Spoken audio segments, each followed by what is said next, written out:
అందరికీ నమస్కారం అండి. తెలుగు కథల వేదికకు స్వాగతం. ఈరోజు యశోద కైలాస్ పులుగుర్త గారు రచించిన సరైన నిర్ణయం అనే చక్కటి కథను విందామండి. ఇక కథలోకి వెళ్తే, పాస్పోర్ట్ రెన్యూ చేయించుకోవాలని రీజనల్ పాస్పోర్ట్ ఆఫీస్కి వెళ్ళిన వైజయంతి అక్కడ కౌంటర్లో కూర్చుని దరఖాస్తులను పరిశీలిస్తున్న ఒక అమ్మాయి వైపు పరీక్షగా చూసింది. హేమంతి కదూ అనుకుంది 10 సార్లు. తన వంతు వచ్చినప్పుడు ఏదో సందేహం వచ్చి ఆ అమ్మాయి తలెత్తి ఏదో ప్రశ్నించబోతూ వైజయంతి ముఖం చూసి అలా ఉండిపోయింది. క్షణంలో తేరుకుంటూ వైజయంతి నుండి దరఖాస్తుతో పాటు కావాల్సిన డాక్యుమెంట్స్ అందుకుని, కొంచెం సేపు వెయిట్ చేయండి మేడం, మీకు టోకన్ నంబర్ వస్తుంది అంటూ తన పనిలో నిమగ్నమైపోయింది. ఒక గంట తర్వాత వైజయంతి తన పని పూర్తి చేసుకుని బయలుదేరుతుంటే, అత్తయ్య అంటూ వెనక నుండి పిలుపు వినిపిస్తే మెరుపులా వెనక్కి తిరిగి చూసింది వైజయంతి. అక్కడ హేమంతి. కాఫీ తాగుతూ మాట్లాడుకుందాం, ఒక 10 నిమిషాలు బ్రేక్ తీసుకుని వచ్చాను, మిమ్మల్ని ఇబ్బంది పెడుతున్నందుకు క్షమించండి అంటూ ఆ కాంపౌండ్లో ఉన్న కాఫీ షాప్కి తీసుకువెళ్ళి 2 కాఫీలకు ఆర్డర్ ఇచ్చింది. ఇద్దరూ టేబుల్కి ఎదురెదురుగా కూర్చున్నారు.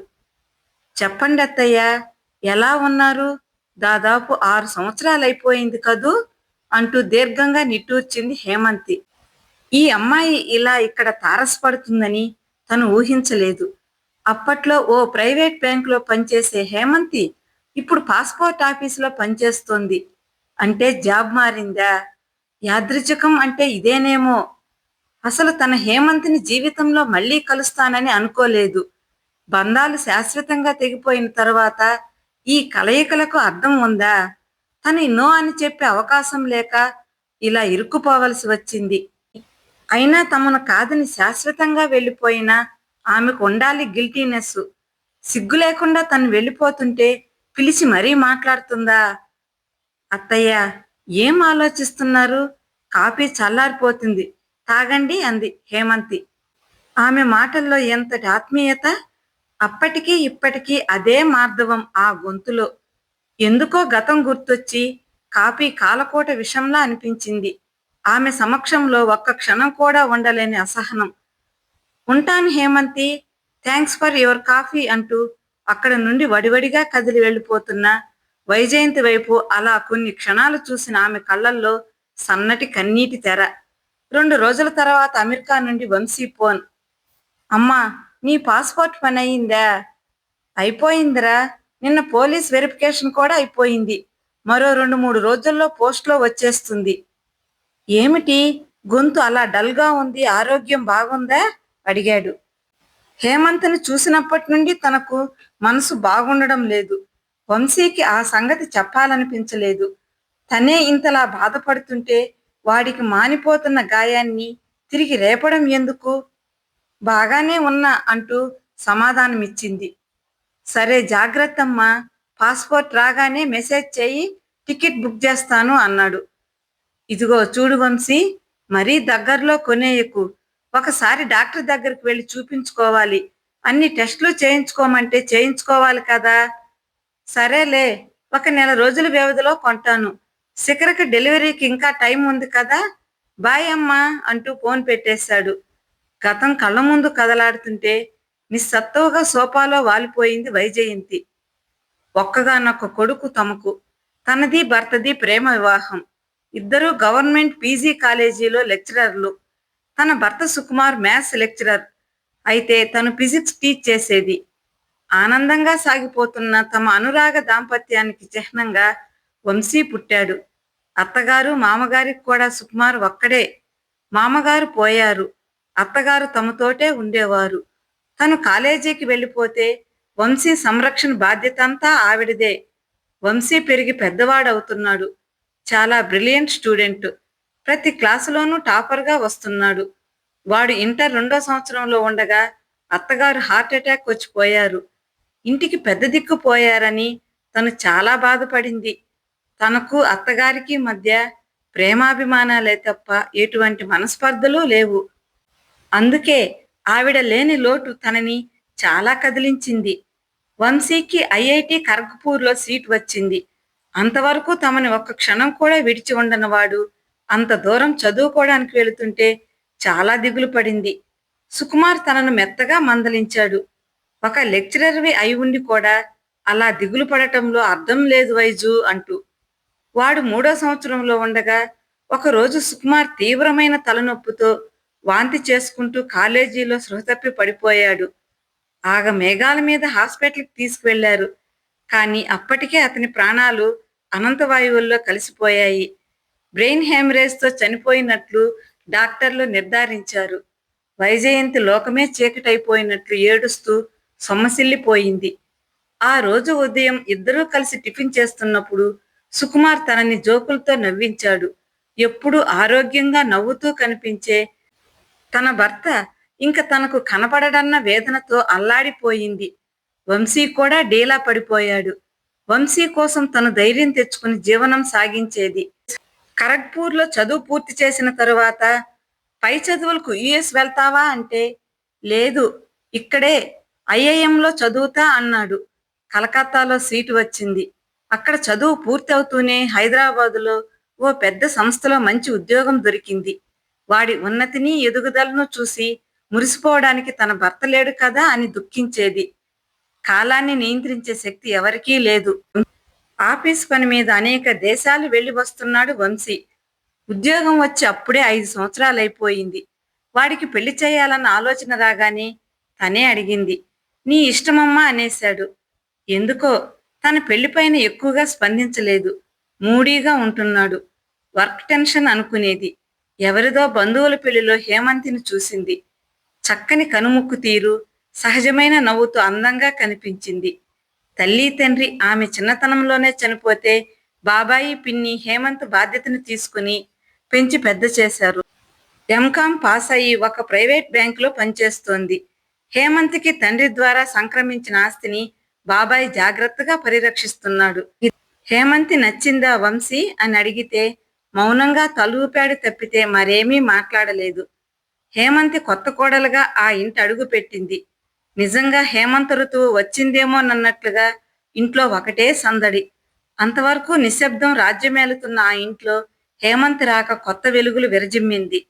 అత్తయ్య, మీరు కూర్చోండి, నేను చేస్తా అంటూ తనని ఒక్క పని కూడా చేయనిచ్చేది కాదు.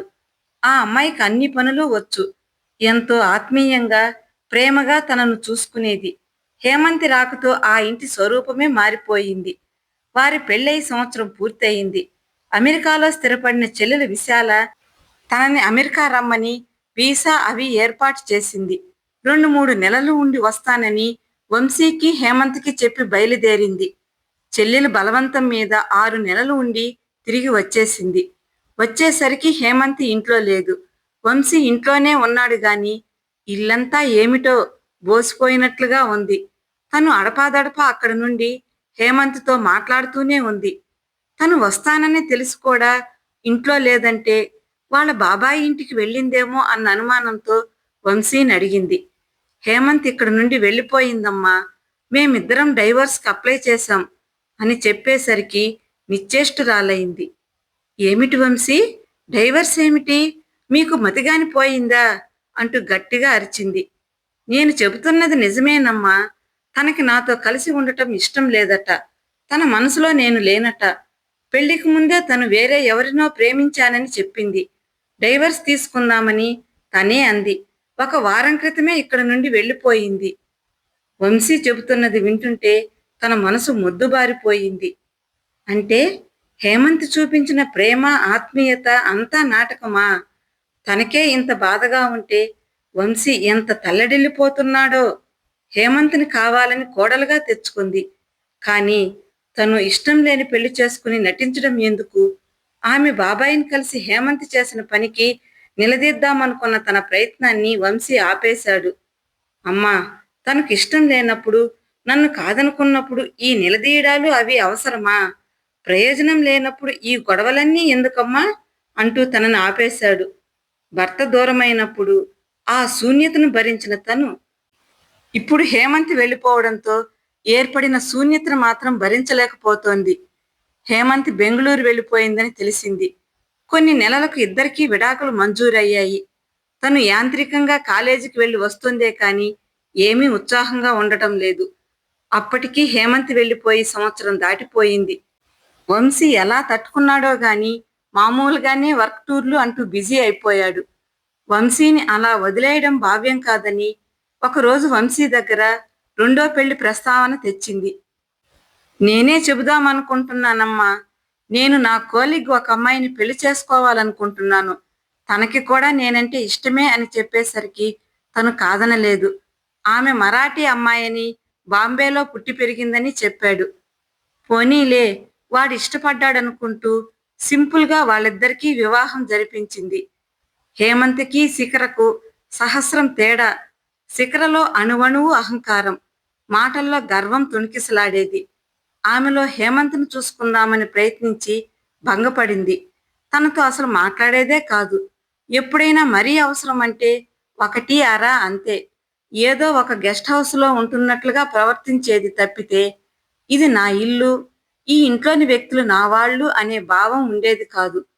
పోనీలే, ఆమె తనతో ఎలా ప్రవర్తించినా పర్వాలేదు, వంశీతో బాగుంటే చాలు అని కోరుకుంది. శిఖరలో అమెరికా వెళ్ళిపోవాలన్న ఆరాటాన్ని గ్రహించింది తను. శిఖర ఎంత గట్టిగా ప్రయత్నించిందో తనకు తెలియదు గాని వాళ్ళు పనిచేస్తున్న కంపెనీ ఇద్దరినీ అమెరికాకు స్పాన్సర్ చేసింది. కొద్ది కాలం ఉండి వస్తామమ్మా అంటూ వంశీ తనకు నచ్చజెప్పాడు. కొద్ది కాలం అన్నవాళ్ళు అలా అక్కడే ఉండిపోయారు. వాళ్ళు వెళ్ళి దాదాపు 5 సంవత్సరాలు పూర్తయ్యాయి. శిఖర కన్సీవ్ అయ్యిందని, 8 నెలలు పూర్తయ్యాయని, డెలివరీ టైంకు రమ్మని వంశీ అడుగుతున్నాడు. తను కూడా రిటైర్ అయి 3 నెలలు అయ్యింది. పెళ్ళైన 5 సంవత్సరాలకు వంశీ తండ్రి కాబోతున్నందుకు ఒకవైపు సంతోషంగా ఉన్నా, ఎప్పుడు ఫోన్ చేసినా ముక్తసరిగా మాట్లాడే శిఖర ప్రవర్తనకు తన బాధపడుతూనే ఉంది. కానీ సరిపెట్టుకుంటోంది. అమెరికాకు వెళ్లే రోజు దగ్గర పడటంతో షాపింగ్ చేద్దామని బయలుదేరింది. ఆ రోజు ఆదివారం.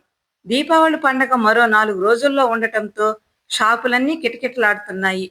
తనకు శిఖరకు చీరలు కొందామని షాపింగ్ మాల్కి వెళ్ళింది. షాపింగ్ పూర్తి చేసుకుని బయటకు వస్తున్న తరుణంలో ఎదురుగా హేమంతి, అదే చెక్కు చెదరని చిరునవ్వు. అత్తయ్య, ఎలా ఉన్నారు?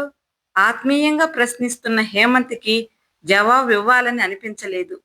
ఏ జ్ఞాపకాల నుండి బయటపడాలని ప్రయత్నిస్తోందో తిరిగి తిరిగి అవే జ్ఞాపకాలు తన ఎదురుగా దోబూచులాడుతుంటే మాటలు రానిదానిలా రాయిలా నిలబడిపోయింది.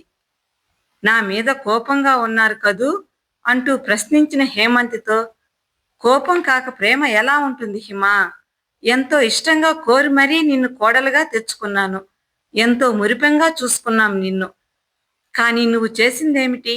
నువ్వు వంశీని ఇష్టపడి పెళ్లి చేసుకోలేదని, నీ మనసులో మరెవరో ఉన్నారని, వాడితో సంసారం చేయలేనని చెప్పి పెళ్ళైన సంవత్సరం అన్నర తర్వాత వాడిని విడిచి వెళ్ళిపోయావు. నీకు ఇష్టం లేని పెళ్లి వద్దని ముందే ఎందుకు తిరస్కరించలేకపోయావు? ఎందుకు మమ్మల్ని మభ్యపెట్టావు? నేను వంశీ ఎంత బాధపడ్డామో నీకు అర్థం కాదు. అయినా ఎందుకులే, పెళ్లి పెటాకులైపోయి 6 సంవత్సరాలు గడిచిపోయాక తలుచుకుని బాధపడితే ప్రయోజనం ఏముంటుంది కనుక నిరసన వ్యక్తం చేస్తూ మాట్లాడుతున్న వైజయంతిని ఒక్క క్షణం నేను చెప్పేది వింటారా అంటూ ఆపేసింది. అత్తయ్య, మీకు ఇలా గతం గురించి చెప్పాల్సిన పరిస్థితి ఎదురవుతుందని నేనెప్పుడూ అనుకోలేదు. మీ ముఖంలో నా పట్ల కనిపిస్తున్న అసహ్యాన్ని, కోపాన్ని నేను తట్టుకోలేకపోతున్నాను. మీలో నా తల్లిని చూసుకున్నాను. తల్లి ప్రేమంటే ఏమిటో రుచి చూడని నాకు, హిమ తిను తల్లి అంటూ భోజనం తినిపించేవారు. నా భార్యడి జుట్టును చూసి మురిసిపోతూ నాకు జడల్లేవారు. ఒకసారి నాకు జ్వరం వచ్చి మూలుగుతుంటుంటే రాత్రి అంతా నా పక్కన కూర్చుని సపర్యలు చేశారు. అటువంటి ప్రేమ శాశ్వతం అనుకున్నానే గాని 3 నాళ్ల ముచ్చటవుతుందని అనుకోలేదు. నేను మీ ఇంటి నుండి వెళ్ళిపోవడం మీకు తీరని ఆవేదన కలిగించిందేమో కానీ వంశీకి కాదు. అతను నాతో వివాహానికి ముందు నుంచే తన కోలీగ్ ఒక అమ్మాయితో రిలేషన్లో ఉన్నాడట. మనసారా ప్రేమించిన అమ్మాయిని మర్చిపోలేక నన్ను తన భార్యగా మనసా వాచా స్వీకరించలేని అతనితో నేను ఎలా కాపురం చేయాలి? అప్పటికీ అతనిలో మార్పు వస్తుందని 1 ఏడాది పాటు ఎదురు చూశాను. కానీ మీరు అమెరికా వెళ్ళగానే అతను నాతో బిజినెస్ డీల్ మొదలుపెట్టాడు. నష్టపరిహారంగా డబ్బు ఇస్తానన్నాడు. తిరస్కరించాను. విషయం తెలిస్తే మీరు విలవెల్లాడిపోతారు. మీ అబ్బాయిని అసహించుకుంటారు. నాకు తను ద్రోహం చేశాడని కుమిలిపోతారు. మీరు బతిమాలో బామాలో వంశీకి నచ్చజెప్పి సంసారం చేయించాలని ప్రయత్నించినా నేనంటే ఇష్టం లేని అతనితో జీవితాంతం ఎలా కలిసి ఉండగలను? మీరు ప్రేమించి పెళ్లి చేసుకున్నారు. మొక్కుబడిగా సాగే సంసారాలలో ఆనందం ఉంటుందా? చెప్పండి అత్తయ్యా. అందుకే ఆ నెపమేదో నా మీదే వేసుకుని నేను అతని జీవితంలో నుండి తొలగిపోయాను. మీ అబ్బాయికి అన్నీ తెలుసు అత్తయ్యా. మీకు చెప్పలేదా మరి? వైజయంతికి తల తిరిగిపోతోంది. వంశీ తనతో చెప్పింది వేరు. హేమంతి తనతో ఉండటం ఇష్టం లేక వెళ్ళిపోయిందన్నాడు. విడాకుల తర్వాత సంవత్సరానికి తన కోలిగ్గంటూ శిఖరం తీసుకొచ్చి పరిచయం చేసి ఆమెను పెళ్లి చేసుకుంటానన్నాడు. హేమంతి తనకు అన్యాయం చేసిందని, తను మోసపోయానని పదే పదే అంటుండేవాడు. ఎంత అబద్ధం ఆడాడు! ఒక అమాయకురాలికి తీరని ద్రోహం చేసి ఆమె జీవితాన్ని అన్యాయం చేసినవాడా తన కడుపును పుట్టాడు. చదువు నేర్పిన సంస్కారం ఇదేనా? ఆ అమ్మాయినే చేసుకోవాలంటే తనేమీ వాడిని ఒత్తిడి చేయలేదు కదా. ఆ రోజే నేను నా కోలీగ్ని ప్రేమించాను, హేమంత్ని చేసుకోను అని చెప్పి ఉంటే ఇంత దారుణం జరిగేది కాదుగా.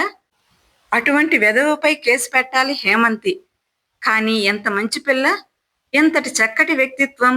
నేను బాధపడతానని వాడు చేసిన తప్పుల్ని తన మీదే వేసుకుని ఇంకా తన మీద ప్రేమ చూపిస్తున్న హేమంత్కి ఏమిచ్చి తన రుణం తీర్చుకుంటుంది? హిమాలయం వంటి ఆమె వ్యక్తిత్వం ముందు తను దోషిగా నిలబడింది. హేమంతితో తనకున్న అనుబంధం సంవత్సరమే అయినా ఎన్నో మధురమైన జ్ఞాపకాలను మనసులో దాచుకుంది. ఎంతటి ప్రేమ అభిమానం చూపించేది హేమంతి. ఇప్పుడు కూడా తనతో ఏ సంబంధమూ లేకపోయినా అత్తయ్య అంటూ ఎంత ఆత్మీయ పలకరింపు. శిఖర తెలుగు బాగా మాట్లాడుతుంది, కానీ తనని ఆంటీ అనే పిలుస్తుంది. అది కూడా ఎంతో అవసరపడితేనే. నీ భర్త పిల్లలు ఏం చేస్తున్నారు హేమంతి అన్న ప్రశ్నకు నేను పెళ్లి చేసుకోలేదు అత్తయ్య, పెళ్లి మీద నమ్మకం పోయింది అనేసి అక్కడి నుండి వీడ్కోలు తీసుకుంది. వైజయంతి ఏదో దృఢ నిశ్చయానికి వచ్చింది. ఆ ఆలోచన రావడంతో మనసు తేలికైంది. అమ్మా, రేపే నీ ప్రయాణం. అన్నీ సర్దేసుకున్నావా? పాస్పోర్టు వీసా జాగ్రత్తగా నీ హ్యాండ్ బ్యాగ్లో పెట్టుకో. ఎప్పటికప్పుడు మెసేజ్ చేస్తూ ఉండు చెప్పాడు వంశీ. వంశీ, నేను యుఎస్ రావడం లేదు. ఇప్పుడే కాదు, మరెన్నడూ రాను. నాకు నీకు ఇక ఏ సంబంధము లేదు అంది. అదేమిటమ్మా, జోకా? కాదు, నిజం. హేమంతి గుర్తుందా? ఒకప్పటి నీ భార్య. ఇన్నేళ్ల తర్వాత కనబడింది. అసలు విషయం తెలిసింది.